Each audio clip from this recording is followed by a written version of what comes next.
Good evening, everyone, and welcome to ICON's Facebook Live series. For those of you who are new to Facebook Live at ICON, my name's Dr. Ian Irving. I have the privilege of being ICON's Chief Medical Officer, and I'm also a practicing clinical haematologist at ICON Wesley and ICON Mackay. Tonight we have two fantastic speakers going to talk to you about how to prepare for, how to get through, and how to manage after cancer treatment. We all know that a cancer journey is arduous. There are many ups and downs. And the medical side of cancer treatment is one thing, and it's often very technical and revolves around medications and transfusions, radiotherapy, surgery. But equally as important is the supportive care. Our nurses, our exercise physiologists, social workers, occupational therapists, physiotherapists provide vital services to help get people through their cancer treatment. And tonight we're joined by two such health professionals. We have first Amanda Connolly, who is a bowel cancer specialist nurse practicing out of the ICON Cancer Centres in Adelaide. Now, Amanda has over 20 years nursing experience. Over 10 of those years have been in direct treatment of cancer patients. And we're very pleased and privileged to have Amanda join us tonight from Adelaide. Further across the Nullarbor, we have Ian Teal, who is a cancer care coordinator with ICON Midland in Perth. Now, Ian is also a very experienced nurse and has been doing cancer nursing and indeed providing cancer care coordinating services for many years. So we go from myself in Brisbane all the way to the West Coast to Ian in Perth, and I welcome you both, Amanda and Ian, to tonight's broadcast.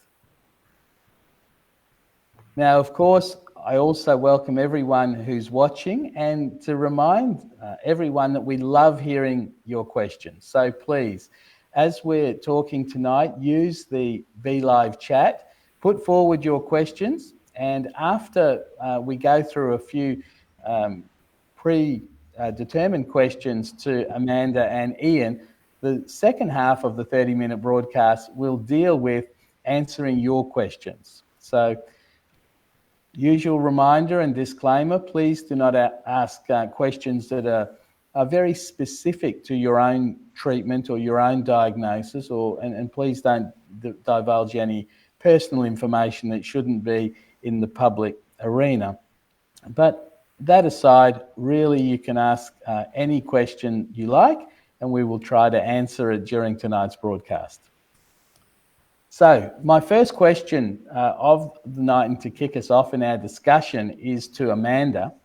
So Amanda, could you tell the audience and tell me, how should people prepare for cancer treatment? We all know that sometimes a cancer diagnosis occurs very suddenly and treatment has to start incredibly quickly, and sometimes there can be no time for preparation. But often the treatment is scheduled, and so there are days to weeks to prepare for the therapy that lies ahead. So can you tell us how should one prepare for cancer therapy? Thank you, Ian. I'm certainly honoured to be here tonight, and hopefully I can start by providing maybe some useful tips for everyone for preparing for their cancer treatment. Certainly cancer and its treatments can significantly impact on that normal day-to-day activities.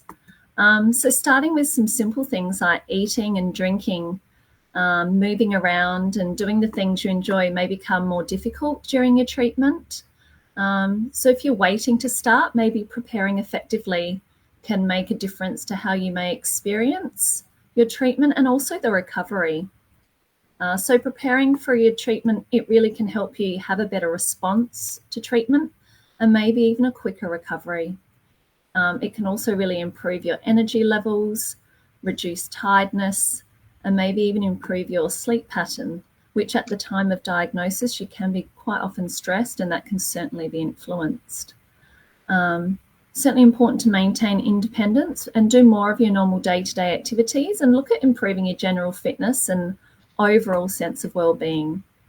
So some of the tips that I suggest for patients preparing for cancer treatment will include, first of all, eating well, because this can help maximize energy levels and build up a good immunity.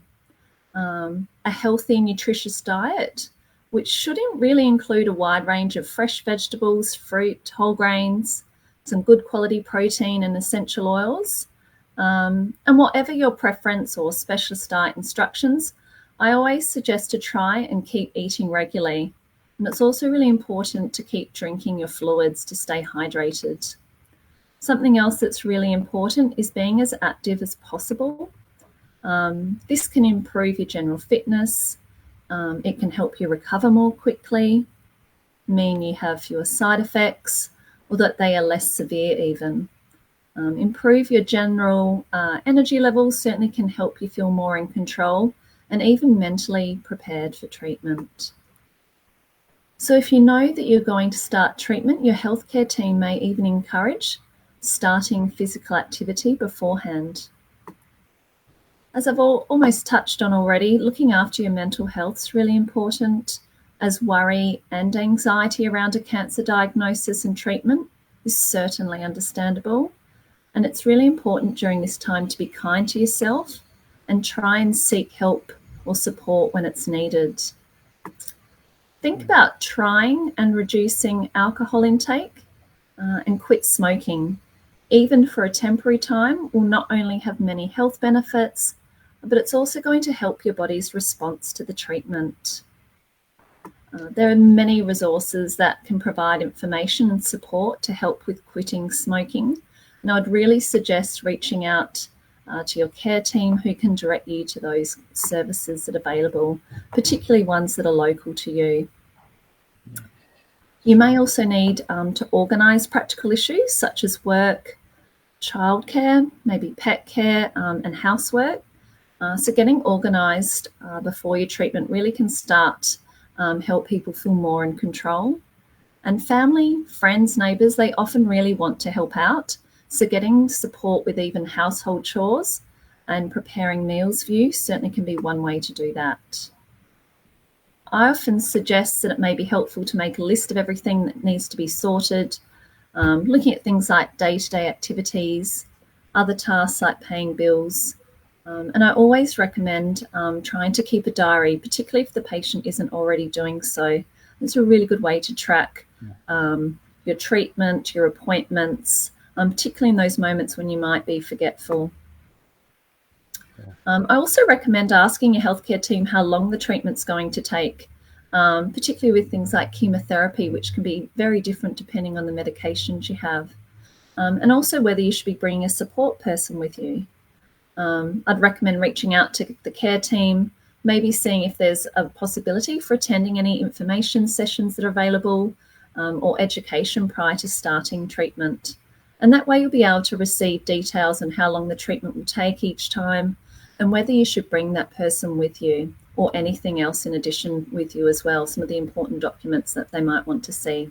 Sure. That's great advice, Amanda. Thank you. I would 100%, echo what you've said. Certainly, stopping smoking is good at any time, during one's life. And even if you have been diagnosed with cancer, there will be benefits in stopping smoking. It's not too late to do that. I 100% echo what you're saying.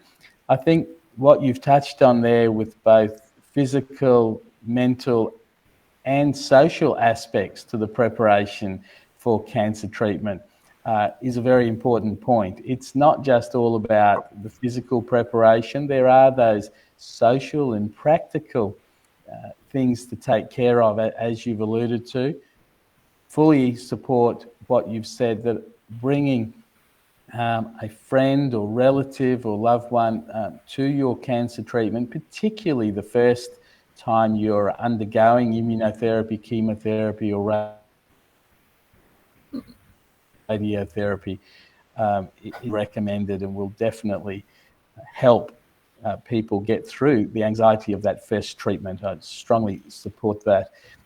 Finally, of course, a lot of our listeners, would be aware that this space is ever evolving, and there are terms such as prehabilitation that are now used to describe actual formal interventions with healthcare professionals, physiotherapists, exercise physiologists, dietitians, to actually prepare a patient for their cancer treatment. And these programs, these prehabilitation programs, can be very helpful. But you make the point, and it's a very good point, Amanda, that it doesn't have to be a formal program that people enter to actually prepare themselves for cancer treatment. If there is no time, or if there is not a formal program where you're having treatment, there are still, as you've outlined, many practical steps people can take to prepare for treatment. So, no, thank you, Amanda. And I'll cross over the Nullarbor now, the sort of quickest journey across the Nullarbor that any of us will ever make. Over to Ian. Ian Teal is our Cancer Care Coordinator in Midland. Now, Amanda has spoken about preparing for cancer treatment. Can you talk about some of the common side effects and common changes that people notice when they're undergoing cancer treatment, acknowledging that there are many different types of cancer treatment, and of course symptoms are often specific to the type of treatment being delivered. But can you just give us a cross-section of this common cancer treatment side effects? Yeah. Thanks, Ian. Good evening to everybody, and thanks again for the opportunity, joining yourself and Amanda to speaking tonight. As you've mentioned, Ian, it's a really broad topic to cover, but it's a really great and important element that we talk through some of the common cancer treatments and the side effects that do come along with them. And this information would be particularly helpful for patients, family members, friends, carers, or just those who are just simply hoping to understand a bit more. So what I'd like to firstly mention is that each individual will experience side effects uniquely. No matter what your recommended treatment plan, no two people will have the exact same lived experience, even if those two people are receiving similar treatments. So it is really important to discuss any side effects that you are experiencing with your care team, because they can help you get on top of any concerns you have as quick as possible and as effectively as possible during your treatment. So I'm just going to break down the different treatment options and some of the common side effects that you may experience with each of them.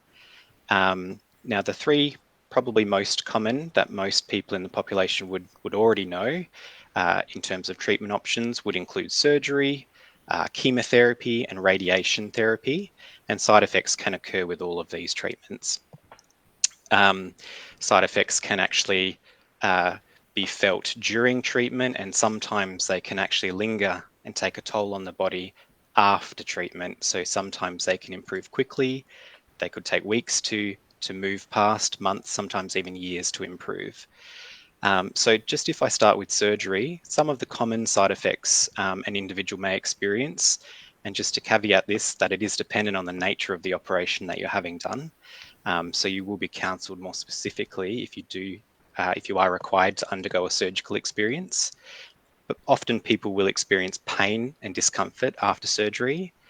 There's a risk of infection at the surgical incision site, swelling, bruising, there's the potential for bleeding, an elevated risk of blood clots after surgery, particularly DVTs or deep vein thromboses, which are commonly but not exclusively occur in the legs. People may experience changes in appetite, may experience constipation for a number of reasons, one being that you might be reduced in your ability to move around, and the other being, you may be prescribed some strong pain medications, which slows down your normal gut function. And probably, as many people already know, surgery, surgical incisions may cause scarring. There might be nerve damage.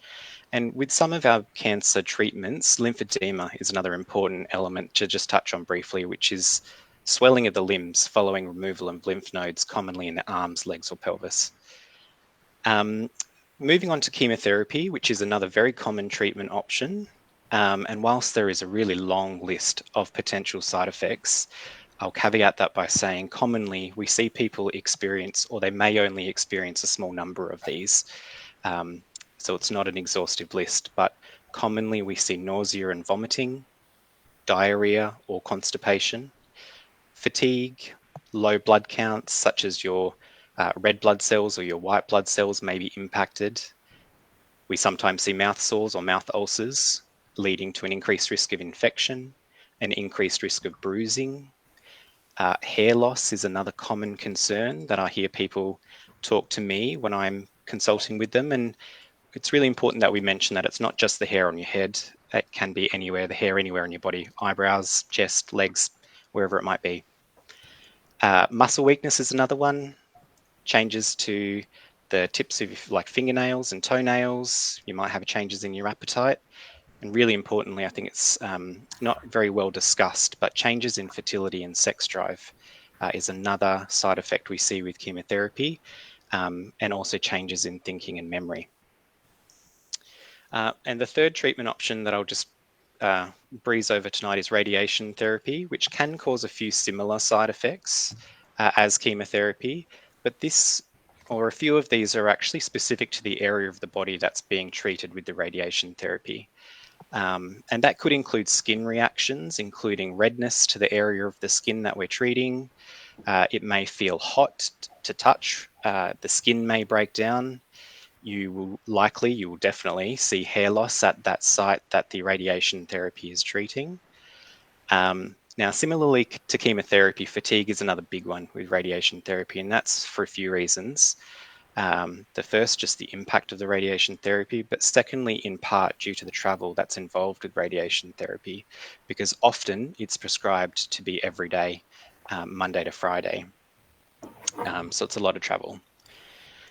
Depending on where we're providing the radiation therapy, you may find irritation to your bladder or your bowel, which leads to an increase in how often you feel you need to urinate or pass a bowel motion. Sometimes people may experience constipation as well. So there's no rule book written. Everybody's different. We do also see changes in appetite, nausea, and again, possibly lymphedema. And again, just importantly, that we just lastly brush on the fact that radiation therapy, if it's delivered to the pelvis or the groin region, it may also come with some sexual or reproductive implications and changes. So if you are considering having children, your team will discuss this with you in greater detail if that's going to be impacted at all. Yeah. So thanks for bearing with me as I went through that long list. It's certainly not exhaustive. It's really important to acknowledge as well that it can take an emotional toll. Any cancer diagnosis, the stress of cancer, any treatment options, they can lead to feelings of anxiety, depression, and changes in mood. So I know that I'm, and anyone in your care team, is more than happy to discuss any concerns about your emotional and well-being and mental health, which is a crucial part of your overall treatment journey. Ian, yes, that's a very, very important point. It's not all about the physical effects of cancer treatment, but as you say, the emotional and the social problems that can go with both a cancer diagnosis and the burden of treatment are just so important. So thank you for mentioning that. And also, as you mentioned, sexual and reproductive function. It's a very specialized area. There are lots to that, including for younger patients, of course, preserving fertility, and there are various often procedures and medical tricks that need to be employed prior to the cancer treatment to preserve fertility. There are things that can be done during the treatment. And as you mentioned, of course, the issue of contraception and often loss of libido during treatment, very important. So we're going to segue now over to Amanda to go over for how we deal with some of these side effects, but we'll break it down a little bit. First, we'll throw over to Amanda to give us some tips on how to manage nausea and vomiting, and how to keep up a good diet and maintain adequate nutrition during cancer treatment. There are much better drugs, medications to treat chemotherapy-associated nausea and vomiting now, thankfully. And it's a much less of a problem, both with chemotherapy and with radiotherapy, which can also cause nausea and vomiting. It's much less of a problem than it was when I was training in the 1980s, 1990s, and unfortunately, cancer wards were full of people vomiting. That is no longer the case because of advances. And we know that some people, particularly young people, particularly those who suffer motion sickness, actually it's those who are non-smokers and who drink only small amounts of alcohol. All of those are risk factors for chemotherapy-associated nausea and vomiting. So even though we do have better treatments, nausea, vomiting, and maintaining a good diet is often still a challenge. And I throw over to you, Amanda, to talk about some of the non-pharmacological tips and management strategies that people should use in this area. Thanks. Yes, as Ian mentioned, it's certainly really important to discuss any side effects with your healthcare team so that they can help you with managing them throughout the treatment. There's really a lot of potential side effects, as Ian has alluded to and presented already, but I'm just going to run through some tips for some of the more commonly reported side effects that people tend to experience. One of the first things I was going to start with was managing fatigue. So fatigue caused by treatment can really be different for everyone, and it's a different experience from one person to the next. And it does tend to generally improve after the treatment is finished. But I certainly always suggest to plan a manageable daily schedule or routine based on how you're feeling, and try and save your energy for what you want to or need to do most.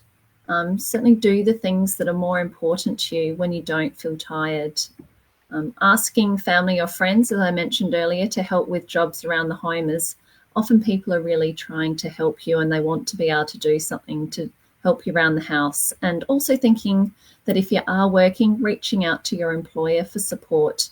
They might be able to look at your hours, and sometimes even getting help from your teammates can really help with that thought of fatigue and that tiredness that you might be experiencing whilst going through treatment and also whilst trying to work at the same time.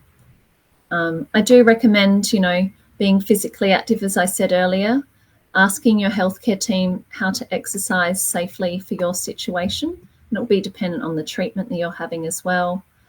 Being active can really help to manage fatigue. And it's important to remember not to start intense exercise that you're not used to. Often what comes with a diagnosis of cancer is people then think about their health and well-being, but I wouldn't jump into anything that's too much or too soon, as it might actually put you off in the long run. So little and often tends to be better. It's certainly more manageable and also realistic. I always say that you should feel energized after an activity, not exhausted. Some of the activities I suggest to patients who are struggling would be things like light housework and gardening, going for a simple walk, even if it's just maybe outside the house or down the street. Getting a good night's sleep's really important, and trying to do something that relaxes you before you go to bed. Avoiding things like caffeine, it's obvious, but also sugary foods and drinks can really help, particularly in the late afternoon and evening. Some of the relaxation techniques that I suggest might be things like meditation, prayer, even activities like yoga can help a lot of people. Others actually just prefer painting or other simple activities and being outdoors. Tips that I suggest to help with manage nausea and vomiting. As you mentioned, Ian, taking those anti-nausea medications at the right time as they're prescribed, even if you don't feel sick. And the medicines that are available now, then similar to you, Ian, than when I first started working in the cancer centres, have come such a long way. And it's certainly much easier to stop nausea before it starts. We don't tend to see as much vomiting as we did when I first started nursing, because we are able to manage that side effect so much better, I would say. But still, I would recommend snacking on dry or bland foods if you are feeling that nausea. Maybe choosing cold foods or foods that are at room temperature. It might not come as a surprise, but foods often containing ginger for some people helps to manage nausea. But for others, actually, ginger isn't actually that helpful. So it is a bit of trial and error. Looking at all the tips and tricks that are available and then seeing what works best for you. Sometimes avoiding foods that are overly sweet, greasy, fatty, maybe spicy, or foods with strong smells is a really good idea. I do say that sipping small amounts of fluids as often as you can, but also in saying that, I would avoid drinking a lot before a meal, because you can end up feeling full from your drinks and your fluids and then unable to eat your meal. Some drinks that I often recommend would include like a cold flat lemonade. Some people prefer the bubbles for soda water. Maybe adding something simple like lemon or lime flavouring to your water can certainly help make it more palatable. And peppermint tea is often preferred by many people as well. If possible, avoid being in the kitchen. Now, that's not going to be a possibility for everyone, actually.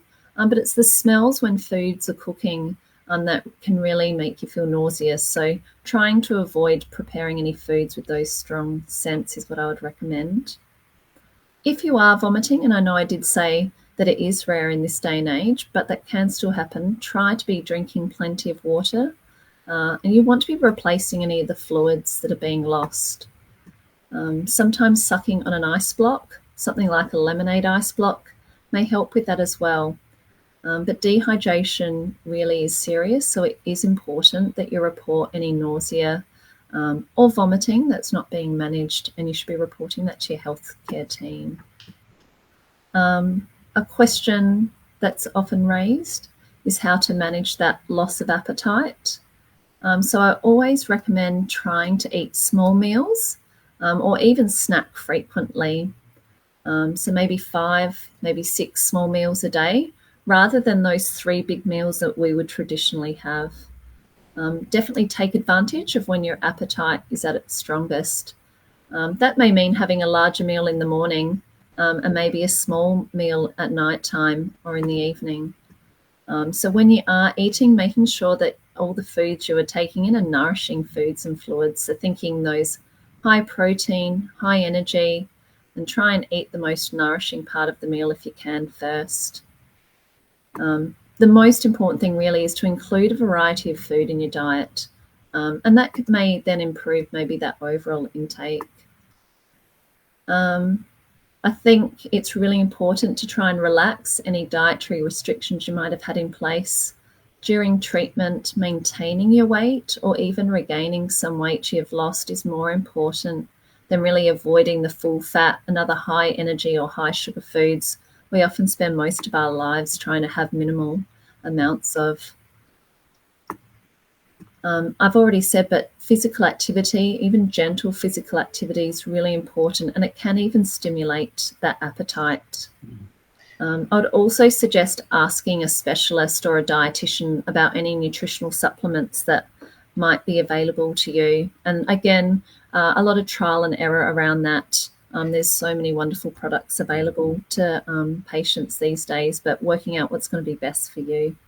That's fantastic, Amanda. I mean, so many tips for people, and as you've said, you know, it's a very individual thing when it comes to foods and what triggers nausea and vomiting. What are your tips, Amanda, for managing hair loss?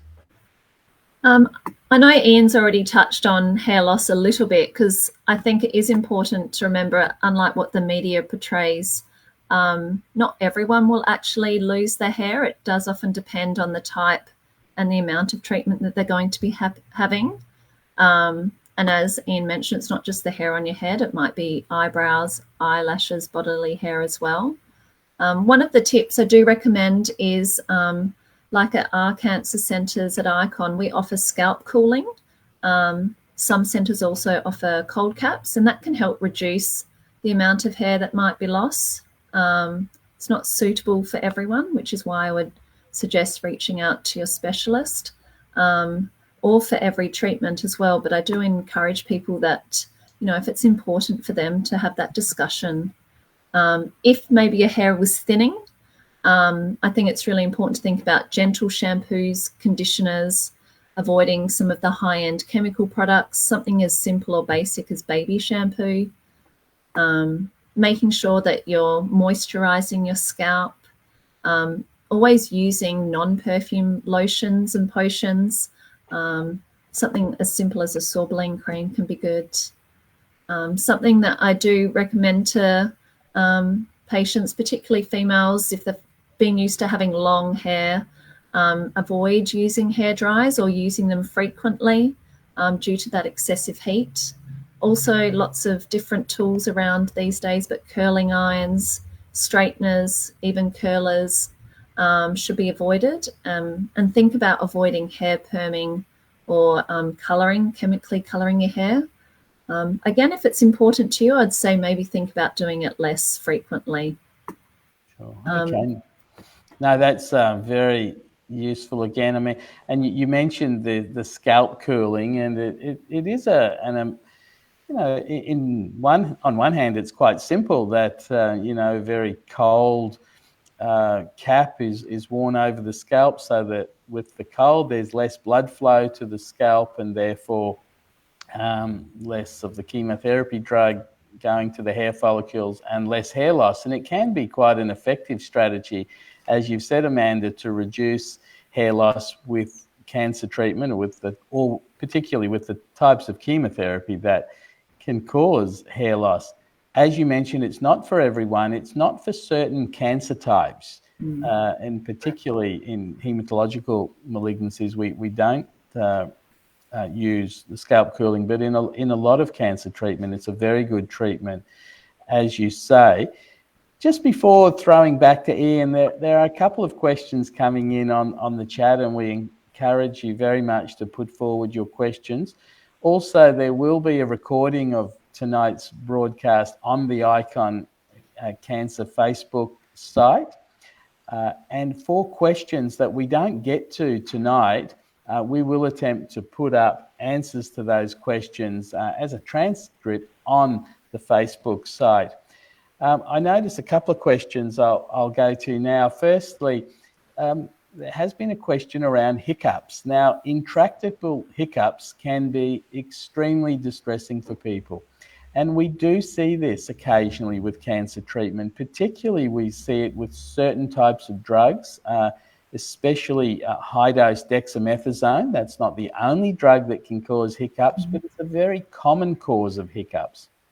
So, firstly, if you are suffering intractable hiccups with your cancer treatment, would be to discuss it with your doctor and the nurse and or pharmacist to see if they can pinpoint which particular drug is the cause of the hiccup.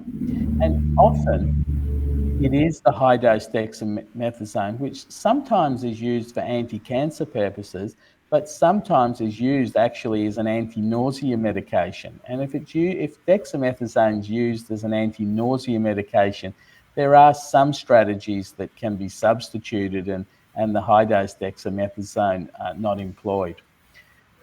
Also, there are various medications that can be effective to treat hiccups. That you would think as time's gone on, we'd have actually better drugs to treat hiccups. We don't have anything that's perfect, but there are some medications that can help. And of course, there are all the housewife remedies for hiccups out there, and actually I think some of them do work. The other question is regarding how quickly do side effects come on after cancer treatment. And I think both Amanda and Ian have touched on that issue, in that it is very different depending on the side effect and, of course, the person.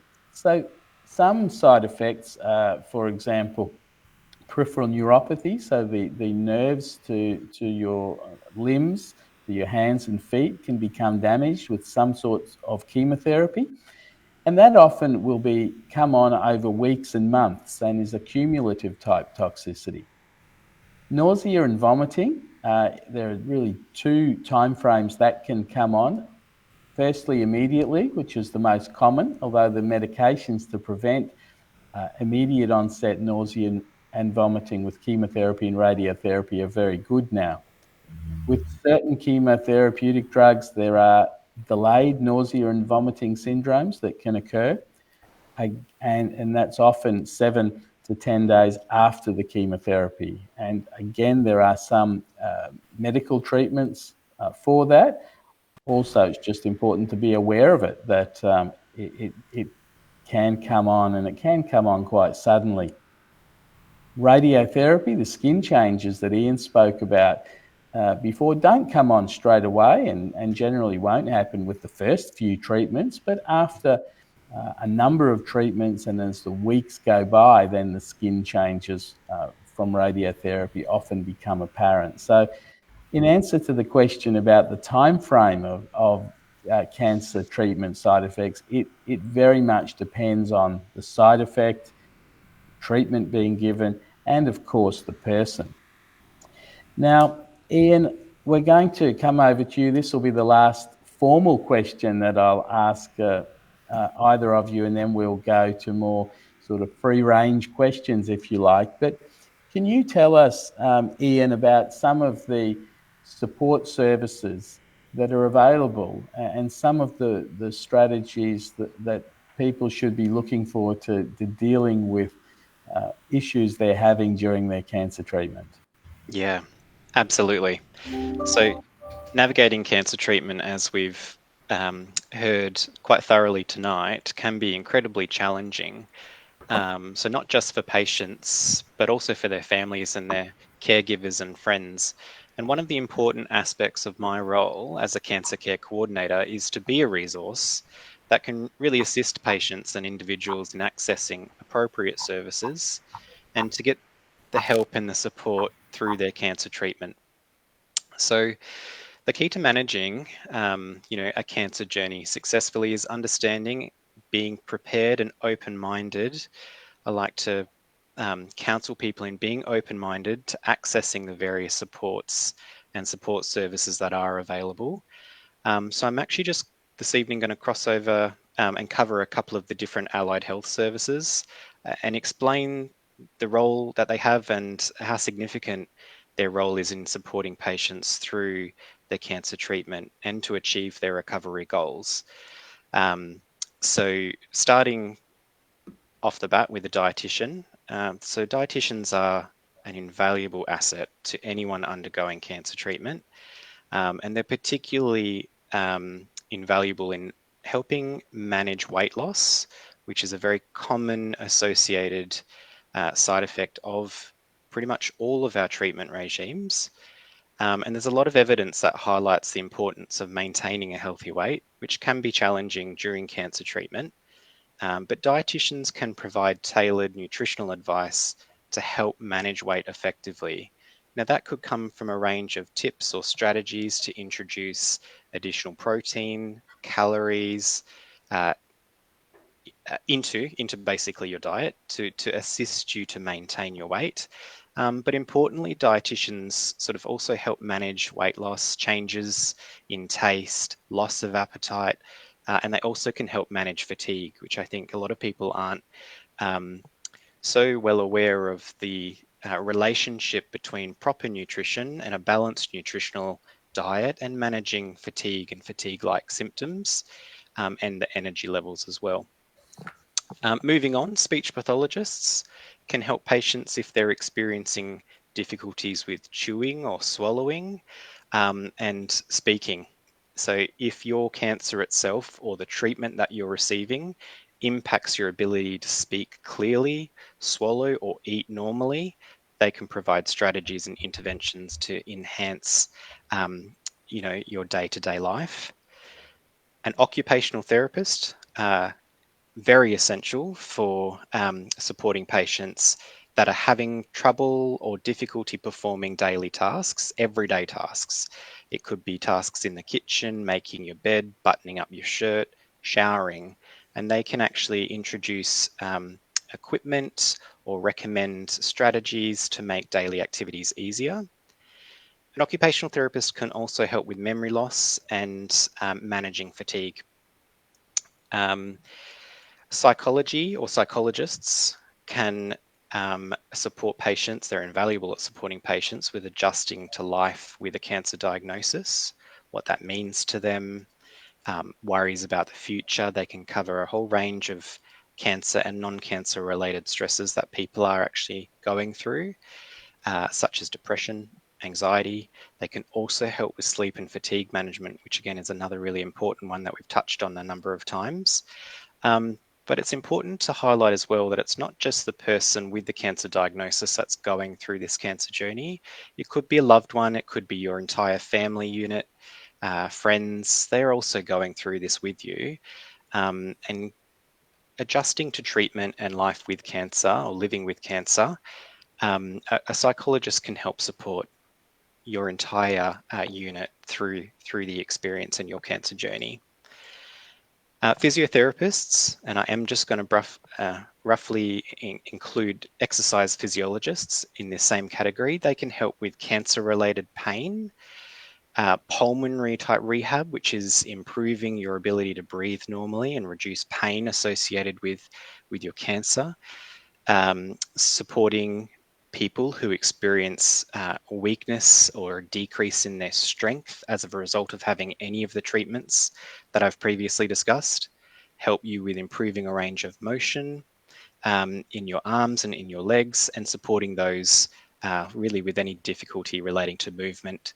They can also support energy and fatigue. You can see that a number of these service providers can actually help with energy management and fatigue. They can also help you maintain your weight and improve your balance and maintain your bone density, which we haven't discussed in great detail tonight. But bone density is a really important long-term consideration that we have as clinicians. Sexual therapists, we again don't talk about sexual health very often or as much as we should, but a sexual therapist can assist in creating and maintaining intimacy, overcoming physical and emotional challenges that impact sexual activity, and they can provide strategies to manage these challenges, along with improving and different communication strategies with your partner and friends and family, and developing strategies and goals to help you and your partner work towards achieving your sexual health goals. So in summary, those are just a few of the different allied health services that we engage as clinicians on a regular basis. From my experience, when I'm counselling patients in my clinic, a lot of the time I hear that people aren't aware of these health services being available. So it's just the message that we want to send tonight is that it's really important that you communicate with your healthcare team if you're having any issues, and it might not just be physical issues, it could be social issues or financial issues, it could be emotional issues relating to your cancer treatment and journey, because we're here to help link you in with the appropriate care as you need. So don't be afraid to reach out to these allied health professionals, because we're all here to help you on your cancer journey. Yeah, thank you, Ian. Very, very comprehensive, and like so many aspects of life, communication is so important, and you've emphasised that in your answer, that for patients and also for caregivers and relatives, friends, very important to speak up and ask your caregiver, ask the nursing staff, the pharmacist, your doctor, any questions you have.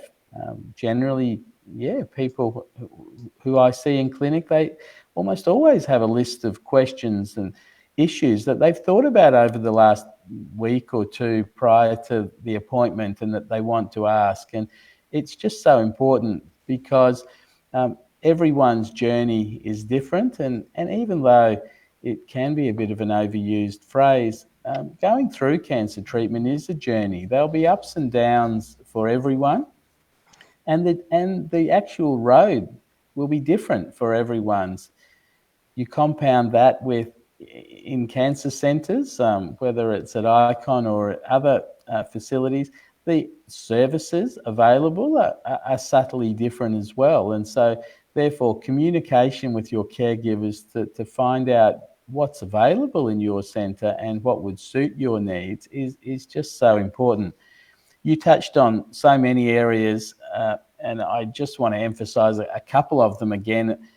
The issue of forgetfulness and is actually, very real, both with a cancer diagnosis and also undergoing treatment, particularly chemotherapy, referred to often as chemo brain, but almost it's cancer brain, because it's been shown that there are some memory changes and cognitive changes that occur just with a diagnosis of cancer, even before the chemotherapy starts.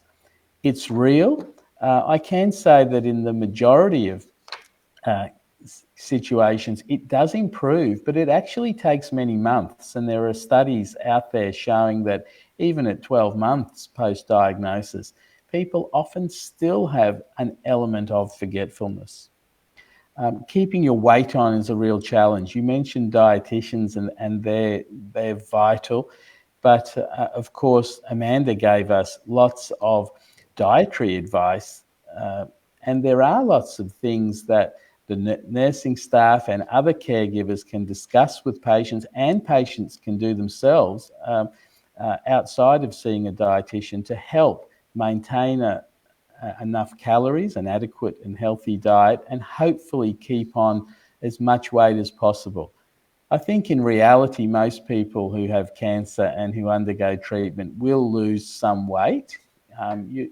It's very rare to see people maintain their muscle mass and weight completely, but it's about trying to minimize that weight loss.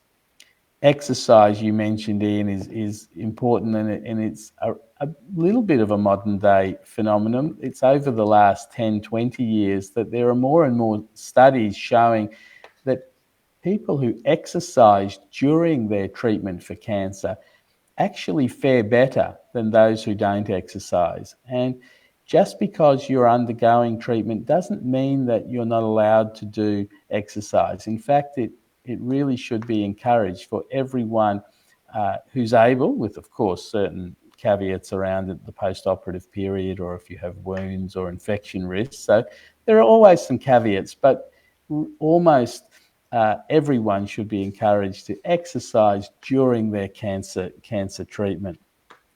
Before we go back to each of our presenters, I again want to thank both Amanda and Ian for presenting tonight. Thank everyone for watching.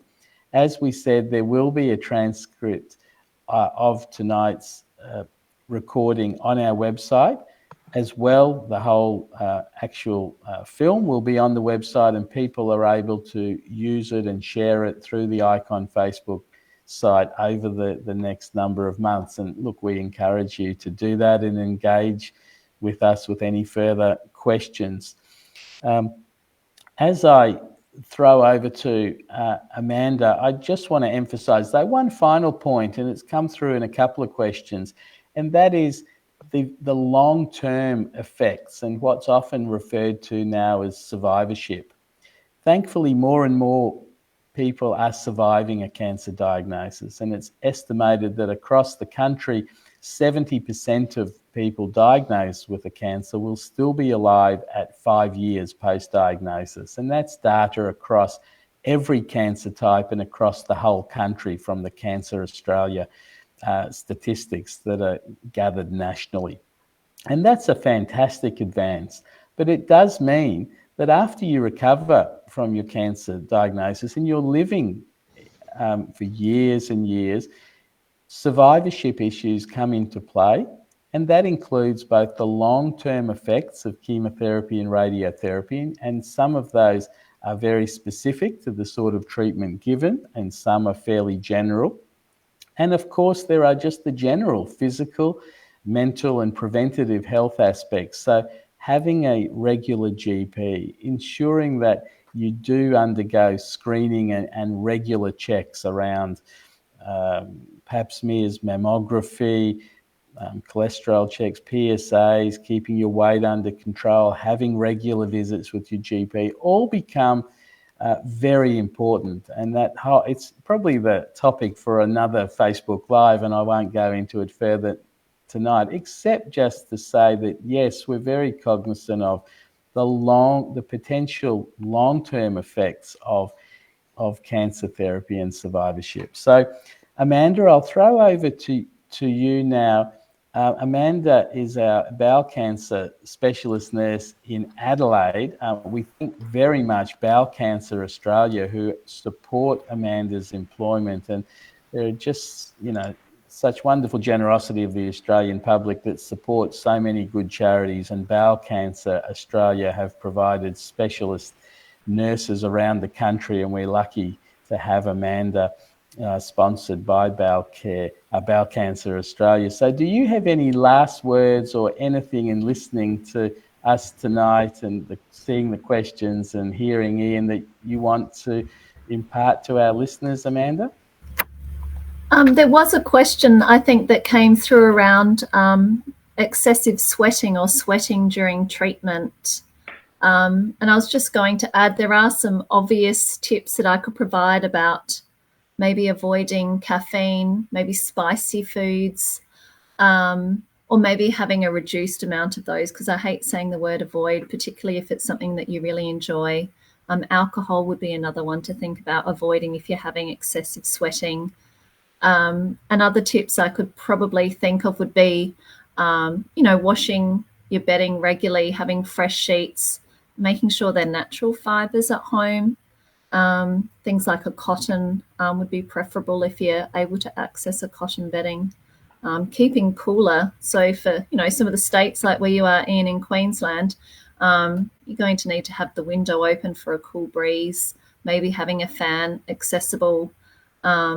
And to those, I know that someone's logged in from Tasmania, maybe just having the temperature of the house at a maybe lower than normal, or maybe if you can, titrate some of the rooms.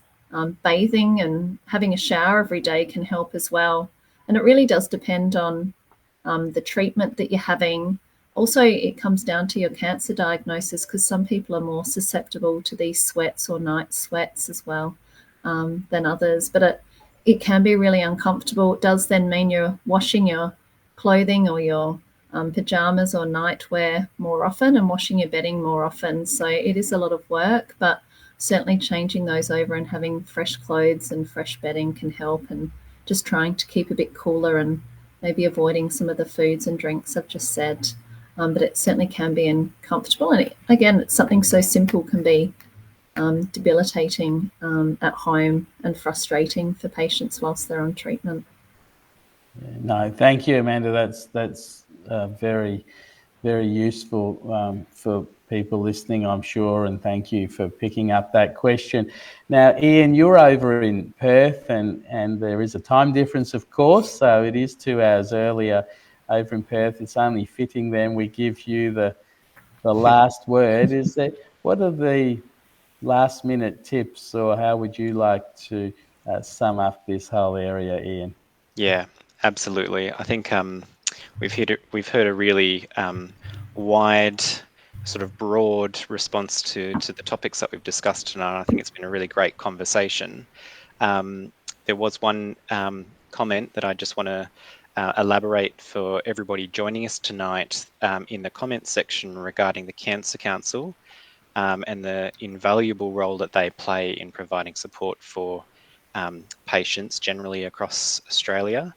And I think that just as a final remark, I want to emphasise that there are a lot of charitable organisations and foundations that work alongside in partnership with Icon Cancer Centre that can provide additional support and care navigation and information and specialist nursing advice for our patients and for the population that isn't just specific for people going through the cancer journey or the patient with the cancer diagnosis, but their family and friends are welcome to access those services as well.